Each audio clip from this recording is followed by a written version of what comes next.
Jadi, laut ini bercerita karya penulis yang berasal dari Indonesia yang bernama Leila Salika Chudori. Novel ini menceritakan kekejaman dan kebengisan pemerintahan terhadap mahasiswa di masa Orde Baru. Novel ini juga menceritakan tentang hilangnya para aktivis. Adapun bagian pertama diceritakan melalui sudut pandang tokoh yang bernama Biru Laut bersama teman para aktivitasnya seraya menyelesaikan visi atau tujuan mereka. Sementara pada bagian kedua dikisah melalui sudut pandang tokoh yang bernama Asmara Jati, yaitu adik dari Laut yang memiliki visi atau tujuan yang berbeda dari kakaknya. Pada bagian ini, Laut bersama teman-temannya semakin aktif dalam memperjuangkan pergerakan mahasiswa untuk memperjuangkan kebebasan dan keadilan. Mereka menyusun strategi, membagikan pamflet, dan mengadakan diskusi-diskusi rahasia untuk melawan rezim yang represif. Laut juga semakin menyadari risiko besar yang ia dan teman-temannya hadapi. Selain konflik politik, halaman ini juga menyoroti dinamika dan keluarganya.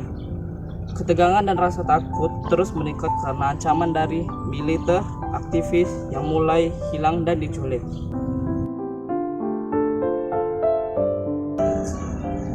Bagian ini menceritakan peristiwa kelam setelah penangkapan dan penyiksaan para aktivis, termasuk tokoh utama Biru Laut. Di babak ini, pembaca diajak masuk lebih dalam ke dalam pengalaman Laut dan kawan-kawannya yang ditahan oleh aparat. Mereka mengalami penyiksaan fisik dan mental yang sangat kejam dalam upaya aparat untuk mendapatkan informasi mengenai jaringan gerakan mahasiswa. Laut menghadapi dilema besar antara bertahan pada prinsipnya atau mengkhianati teman-temannya. Situasi penjara menggambarkan betapa menderitanya mereka. Sementara solidaritas antara para aktivis tetap terasa, meskipun ada ancaman dari penguasa. Momen-momen ini menggambarkan keteguhan hati Laut dan kawan-kawannya meskipun harapan mereka kian menipis. Di sisi lain, narasi bergeser ke keluarga Laut yang mencari tahu keberadaannya. Ada perasaan putus asa dan putusasaan di antara mereka, khususnya dari Asmara, Jati saudara perempuan Laut, yang berusaha keras mencari informasi tentang hilangnya sang kakak. Pada bagian ini, diceritakan bagaimana Laut dan rekan-rekannya dari kelompok aktivis ditangkap oleh aparat militer. Mereka mengalami penyiksaan fisik dan mental yang luar biasa kejam. Laut dipaksa memberikan informasi tentang teman-temannya yang lain, tetapi ia terus berusaha untuk tetap bertahan meskipun tubuhnya semakin lemah. Kondisi penahanan yang brutal ini menjadi keteguhan mental Laut dan rekannya.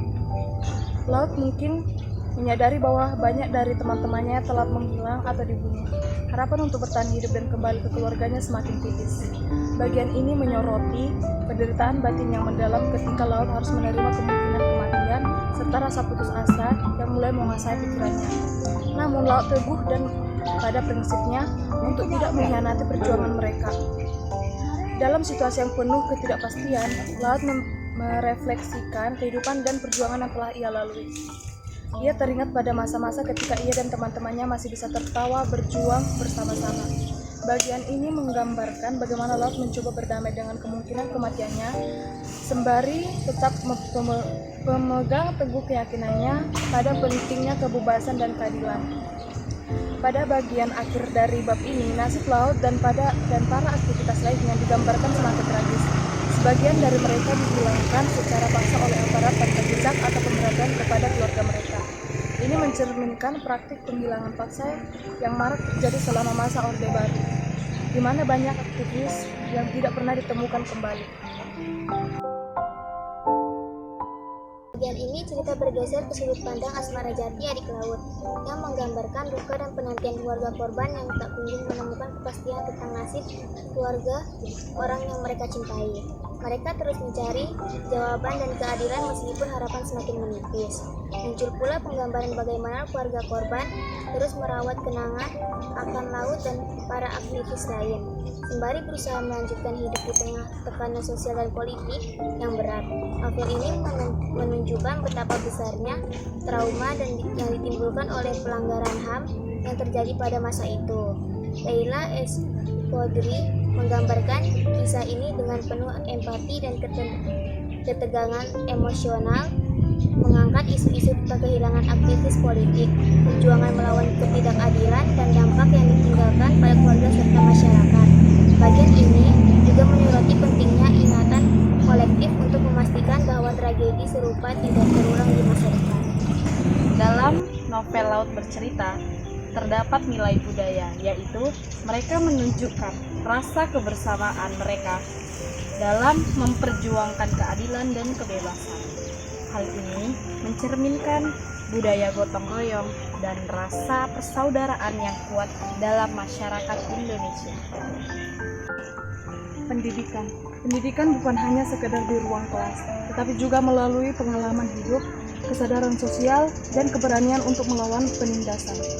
Nilai moralnya yaitu sikap laut yang berjuang untuk memanusiakan dalam segala aspek. Kesimpulannya, Laut Bercerita adalah sebuah novel yang memadukan unsur sejarah dengan emosi manusiawi yang mendalam.